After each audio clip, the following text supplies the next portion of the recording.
Então, as principais escolas filosóficas do período helenístico foram o cinismo, o ceticismo, o epicurismo e o estoicismo.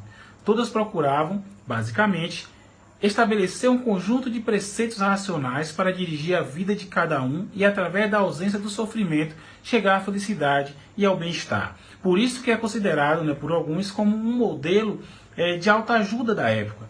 Porque aliviar, diminuir o sofrimento, buscar o bem-estar. Observe que o foco, né, do pensamento filosófico mudou.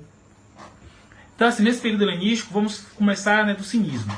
Os principais representantes do cinismo foram Antístenes e Diógenes. Né? Então, eles buscavam conhecer a si mesmo e o desapego aos bens materiais. E o cinismo significa viver como um cão. Foi um apelido maldoso, entre aspas, na época, dado a eles, mas que acabou servindo.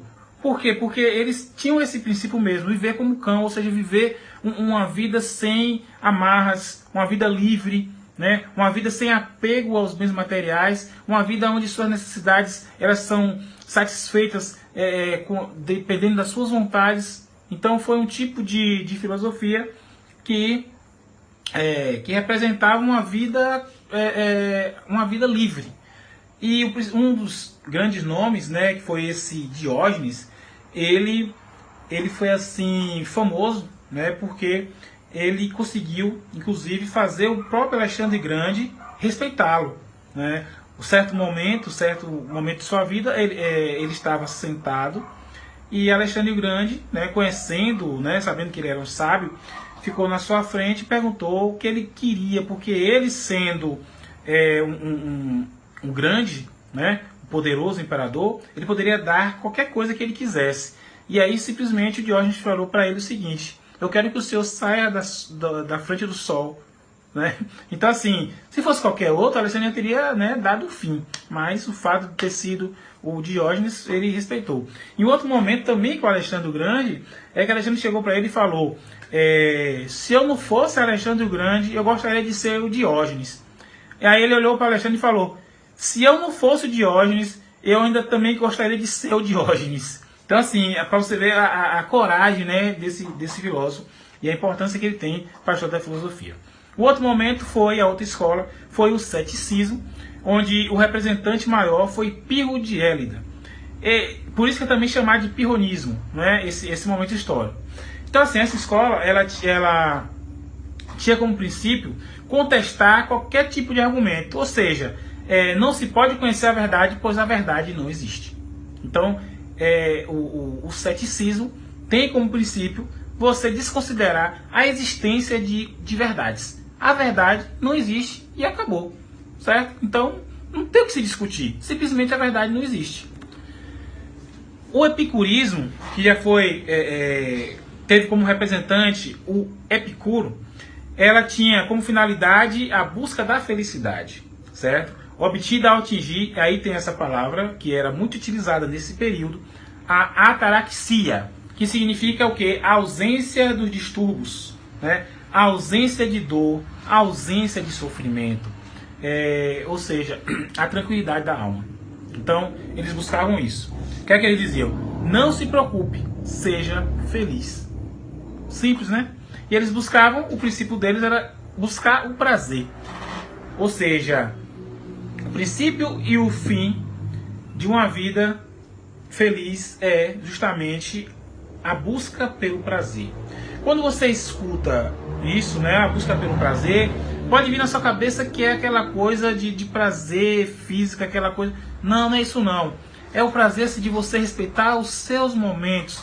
Por exemplo, você estar com seus amigos, né? Você não passar fome, não ter necessidade, não passar frio. Porque, na verdade, o prazer, na visão deles, era a ausência do sofrimento, era a ausência de dor.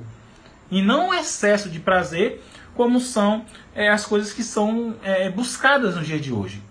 E a outra escola foi o estoicismo, que tinha como representantes Zenão, Cícero e Sêneca, certo? Essas escolas elas também exerceram uma grande influência para filósofos contemporâneos, né?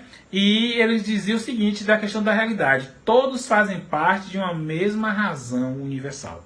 Se todo mundo faz parte de uma mesma razão universal, todos nós estamos interligados, né, a uma mesma razão. Isso significa o quê? Significa que uma atitude nossa errada, né, ela pode deslocar, transfigurar todo esse modelo racional que existe no universo, no mundo, né? E eles também trabalhavam a questão da ataraxia. Na verdade, todos eles buscavam isso, né? A ataraxia, a ausência de dor, a ausência de sofrimento para ter uma alma em paz. Depois nós tivemos o período que é considerado por alguns como Idade das Trevas, que foi o período medieval. Qual era o princípio da filosofia na Idade Média, no período medieval? A fé, né, era sustentada, deveria ser sustentada pela razão. Então a razão era uma serva da fé. Utilizava-se a razão para fundamentar, estruturar e justificar a fé. Qual a diferença do pensamento da filosofia grega para o cristianismo? Enquanto a filosofia grega via o mundo eterno, ou seja, aquele sem começo e sem fim, o cristianismo representava um mundo criado por Deus, um mundo que tem um começo criado por Deus e tem um fim dado também por Deus, certo? Os dogmas, que eram as verdades imutáveis e não poderiam ser discutidas e nem entendidas por conta das limitações humanas, certo? Já na filosofia grega, tudo deveria ser questionado, tudo é passível de questionamento, porque à luz da razão você vai encontrar a verdade. Aí aquela pergunta, foi realmente a Idade das Trevas? Na verdade, um período que é aproximadamente 1000 anos, né, 400 e alguma coisa a 1400 e alguma coisa, 1000 anos de Idade das Trevas, entre aspas, foi considerada a Idade das Trevas pelos renascentistas. Mas muita coisa foi construída nesse período, muitos filósofos existiram também. Claro que existiam essas limitações, porém essas limitações que existiam por conta da igreja, né, que a igreja católica que dominava, essas limitações não impediram que muitas obras fossem traduzidas, não impediram que muitas construções filosóficas, claro que os filósofos que questionavam a igreja não tinham o que fazer, né, ou eram mortos ou as suas obras eram destruídas, mas ainda assim muitas coisas foram construídas, e começou surgiram as universidades, foi aí que surgiram universidades, certo? Começou aí, através da escola que a gente chama de escolástica, desse período. Então, assim, nós tivemos dois momentos na Idade Média, que foi a patrística e a escolástica. O que foi a patrística? Começou no século V, né, e recebe esse nome porque os filósofos que faziam parte desse período eram chamados de padres da igreja. Tanto vocês vão ver que todos os filósofos do período medieval eles eram chamados de santo ou são, certo? Os padres da igreja. São Tomás de Aquino, Santo Agostinho, Santo Abelardo, sempre vai ter o são. Se você vê são ou santo, é porque era um filósofo desse período. E o outro período foi a escolástica, né, que se desenvolveu durante o século IX e XVI. E o seu nome vem do que? De escola. Né? A filosofia deveria ensinar, ou seja, deveria ser ensinada aos estudantes. É uma filosofia ensinada com foco na fé, certo? Porque era necessário, no entendimento deles, que as pessoas conhecessem, tivessem, e também foi uma forma de atrair adeptos, porque algumas pessoas não acreditavam no Deus Criador. Então, se não tivesse uma justificativa racional da existência desse Deus Criador, né, alguns adeptos seriam perdidos nessa história.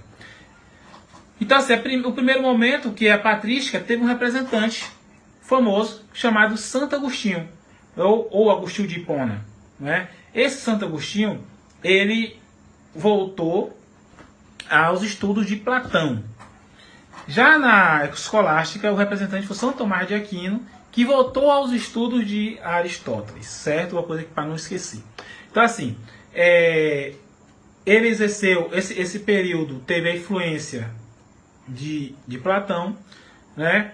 Eles buscavam justificar a fé através da razão, e era uma forma de converter pagãos, era uma forma de trazer para a igreja, de trazer para a religião, aquelas pessoas que não acreditavam no Deus Criador, mas através da razão, né, conseguia se convencer essas pessoas, certo? Então eles conseguiram atrair muita gente, conseguiu fortalecer o império, né, da igreja com base na utilização da filosofia. Então essa relação entre fé e razão, ela serviu para fortalecer a fé e trazer mais adeptos. A teoria do conhecimento de Agostinho, Santo Agostinho, ela tem o seguinte: acrescenta um item a mais. Como eu falei, ele focou em Platão. Como ele focou em Platão, o que acontece? Ele trouxe o pensamento de Platão para fundamentar as suas questões, né, religiosas, a fé, e o que ele fez? Ele acrescentou mais um, que foi a questão da razão superior. Por isso que é chamado, né, de iluminação divina. O que é que Platão dizia? Existia duas formas de atingir o conhecimento. Uma forma através do mundo sensível, ou dos sentidos, e outra através do mundo das ideias, da razão. Então eram esses dois. Ele trouxe o outro, que era a razão superior, e o objetivo era atingir a verdade absoluta e para aí atingir o conhecimento divino. Mas isso só se consegue através de quê? Através de Deus, certo? Então ele acrescentou esse item a mais com relação ao pensamento platônico. Então ele fortaleceu a ideia. Ele fortaleceu a ideia da igreja, da fé, através dos recursos apresentados do conhecimento, da teoria do conhecimento de Platão. O outro pensador, que representa a escolástica, São Tomás de Aquino, ele trouxe Aristóteles para fundamentar a sua teoria, as suas ideias. Então, o que Aristóteles tinha, né, de justificativa, de explicação para as coisas? Tinha lógica. Então, ele usou a lógica aristotélica para fundamentar a fé, as questões religiosas, né? E o que era a lógica? Eram premissas para refletir sobre o ser. Então, ele usando a lógica, ele tentou buscou apresentar as provas da origem de Deus, as provas da origem do mundo, certo? Tudo que a igreja, tudo que a Bíblia, tudo que a fé poderia passar para vocês, ele poderia usar a lógica aristotélica para justificar, certo? Então, assim, ele buscou o quê? Provar a existência de Deus, provar a existência da alma humana, provar a imortalidade, justificar a fé através da razão.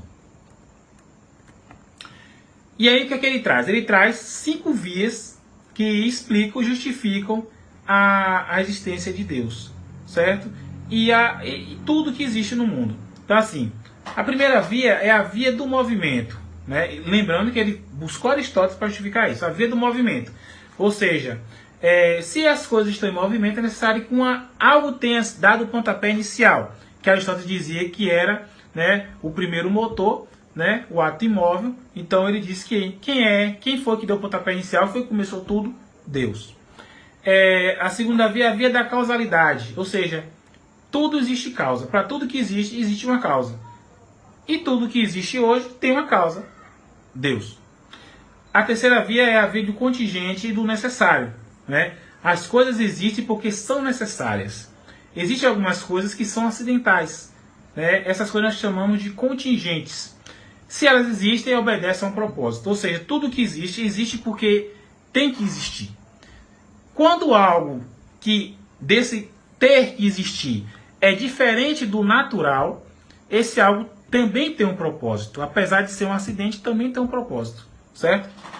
E esse propósito é o que? É direcionado por Deus. A quarta via, que é dos graus de perfeição, é o seguinte: ser perfeito, Deus. Tudo que vem depois do perfeito, né, as criações de Deus. Mas eu vou além.